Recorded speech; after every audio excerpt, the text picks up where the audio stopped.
Hey guys, how's it going?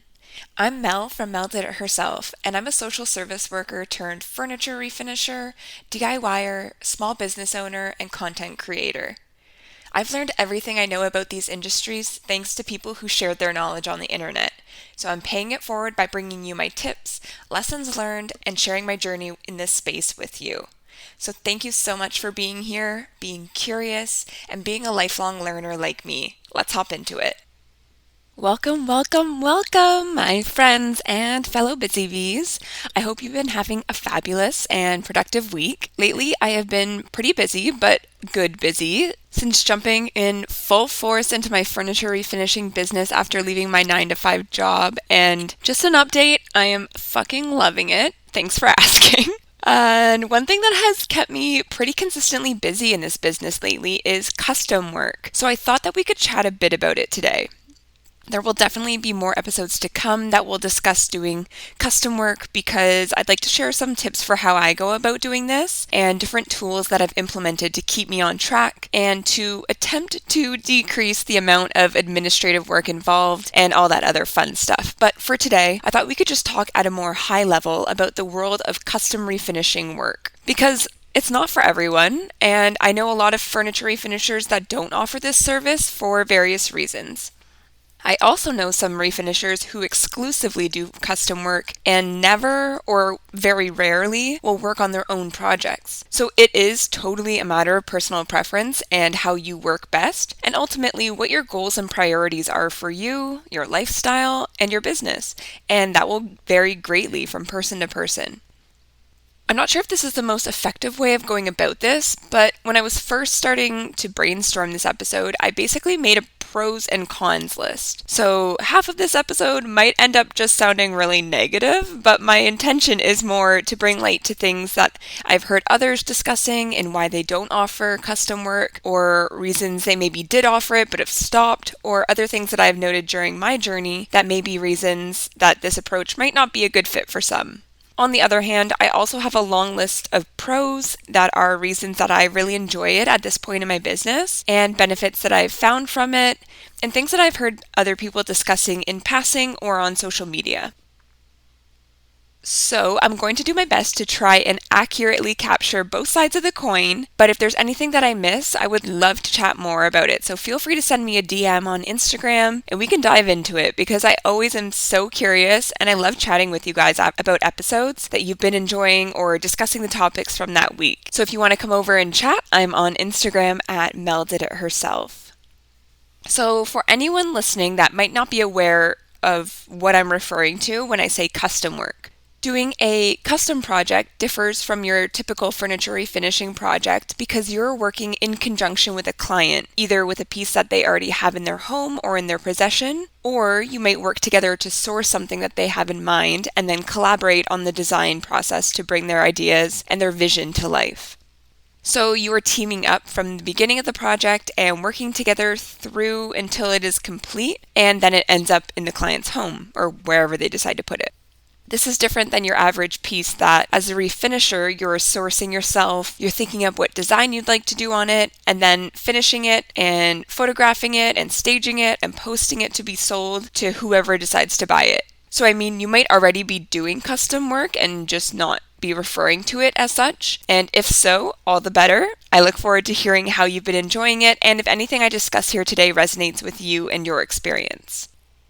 So let's start off with some of those cons or reasons that you may not want to choose to offer custom work services for your furniture upcycling business. Probably the reason that I hear most frequently from those in the community is that they find that custom work has a lack of creative freedom and takes the creative outlet piece out of the work, which is typically the reason that people start getting into upcycling furniture in the first place. Now, this may not be the case depending on the kind of clients you're getting, but generally speaking, a lot of the time people are coming to you and want their pieces done in a really neutral color like black, white, gray, or something else very neutral and standard, which is great and always ends up looking great, especially once they get it into their homes. But for those who are really creative or artistic and use furniture refinishing as their opportunity for a release of that energy, painting piece after piece after piece in white isn't really going to scratch that itch in quite the same way. And for those kinds of people, often doing that for a prolonged amount of time can really take away the passion and the spark that they had for the work and start to make them feel depleted and burnt out. Some folks also get bored of doing the same types of items over and over again, because for the most part, people are typically getting items like bedroom sets, dining room sets, dressers, or side tables done. So for those who really enjoy sourcing and working on unique pieces or having certain styles in mind that they like to work with, doing custom work can potentially be limiting unless you're super picky with which projects you take on, and it could end up feeling just a little bit monotonous.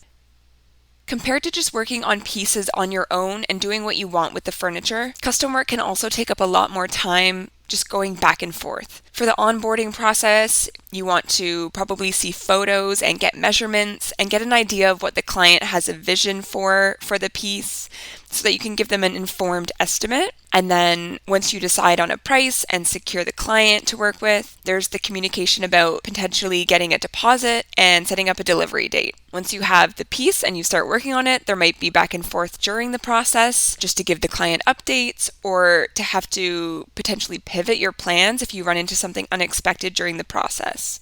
Then there's sending them photos of the completed piece, getting payment, scheduling a pickup or delivery date, and then potentially a follow-up for a feedback, a testimonial, or a photo of the piece once it's in the client's home.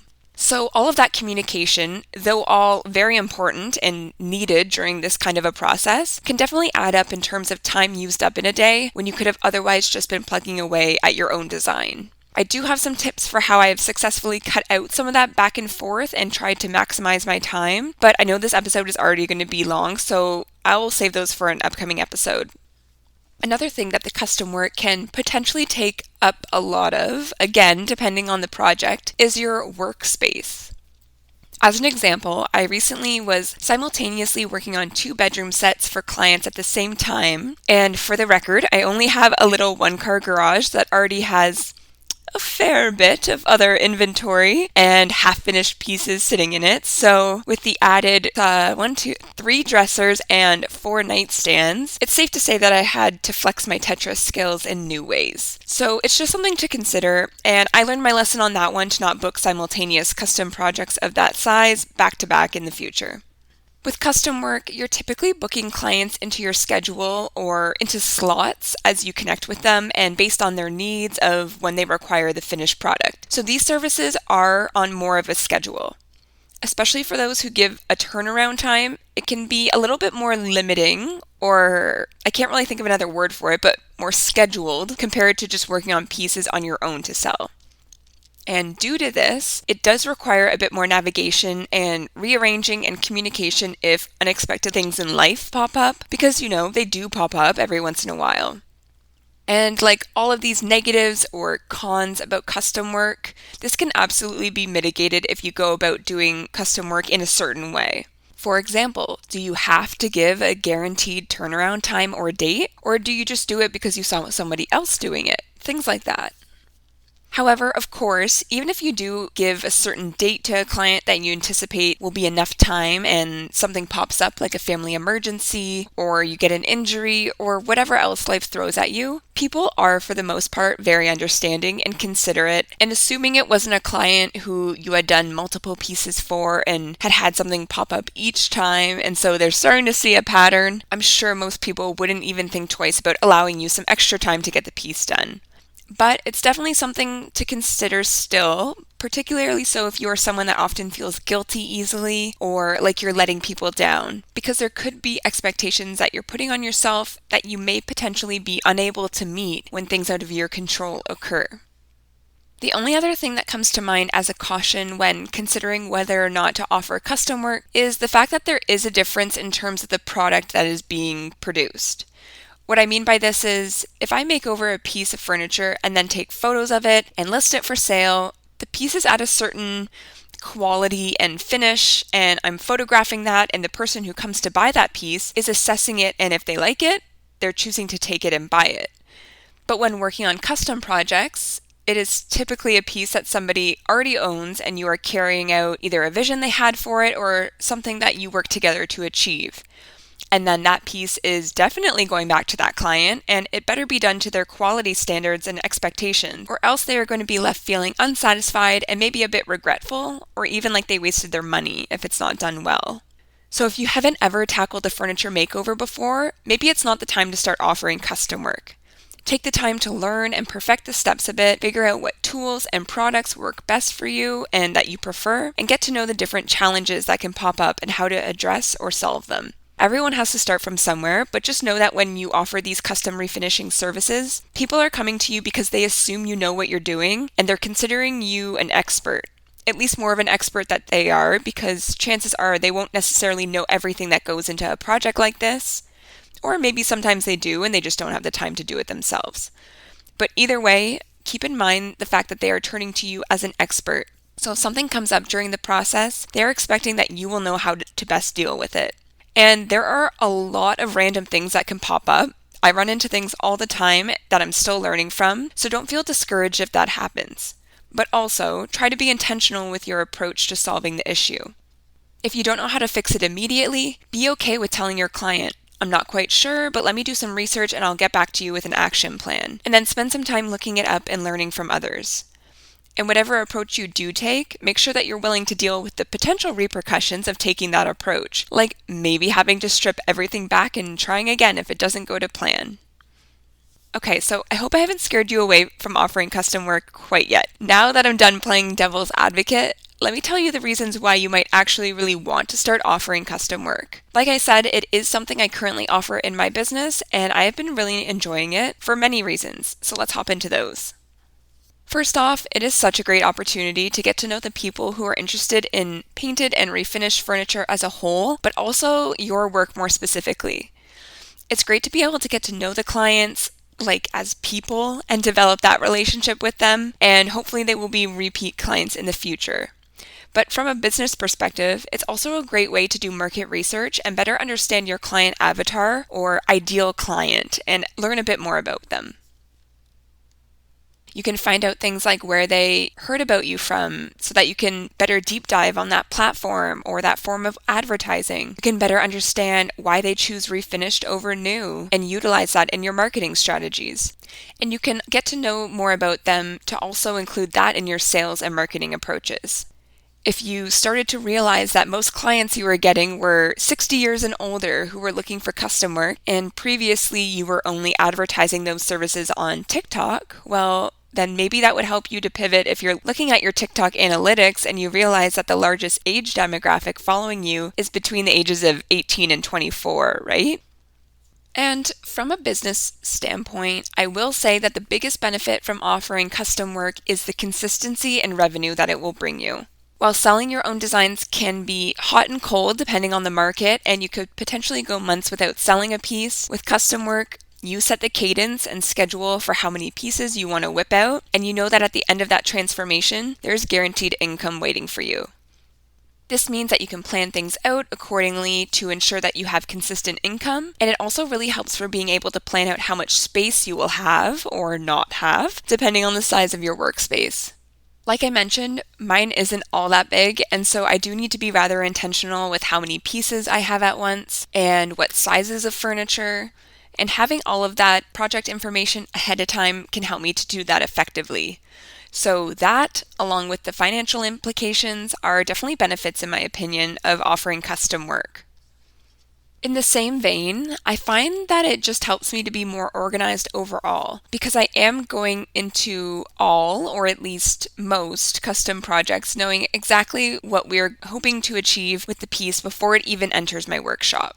This means that I can pre-plan and source all the products or hardware that I will need for the project ahead of time so that I have everything I will likely need in my possession before I begin the project, so there's nothing other than myself and drying times holding me back from getting through the piece quickly. Because for me personally, when I'm taking on a piece I am designing on my own, I am often just winging it and not pre-planning my plan of attack beforehand. So there are times when I get to the end of the prep stage and only then get inspired to go a certain route. But if I don't have the color I want to use in my stash, or I find new hardware I want to use on the piece that I have to order in, that could mean that I'm sitting at a standstill for a day or two at a minimum, and sometimes even a couple of weeks if I'm ordering the hardware from somewhere international like China. Another reason I was really drawn to offering more custom work was the time freedom it allowed me, which sounds a bit backwards, right? But when I first started out offering the service, I was obviously still working my 9 to 5 job. And although I was working from home, so I definitely had more time available in my day than I otherwise would if I were commuting to and from work, I found myself still spending a fair bit of time in the evenings and on weekends looking to source furniture pieces to make over. Whether that meant scanning Facebook Marketplace, 42 times a day on average. Kidding but not, there was definitely a time when I instinctively would just pick up my phone and click on that blue icon and immediately hit the Marketplace tab before my brain even caught up and realized what I was doing. And I know there are people out there listening right now who do the exact same thing, so listen up if that's the case. And I would be going to different thrift stores looking for pieces that were the right price and that inspired me to do something to them, or the bigger time waster but more economical approach of taking a look around on garbage day to see if there's any curbside finds I could salvage. And all of that time added up in a big way. So being able to do custom work gave me that time back because pieces are being delivered to me that are ready to rock. And especially when I was still working my full-time job, that meant that I had that much more time available to do other things that I wanted to be able to fit into my life, like seeing friends or family, spending time with my husband, doing things around the house, or, trying to relax for a little bit. So that was a very welcome change in my life.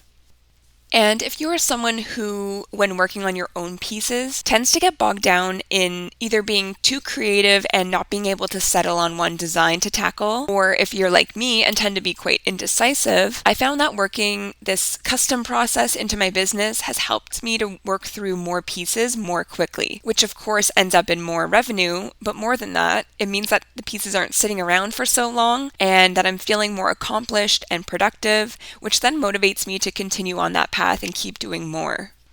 And again, I'm always going to bring it back to business reasons because even though we absolutely love what we do and are passionate about this work, it is a business at the end of the day, unless you're doing this just as a hobby, which is totally fine too. But offering custom work is a great way to get testimonials and photos of the pieces that you make over in more diverse spaces afterwards once they're completed.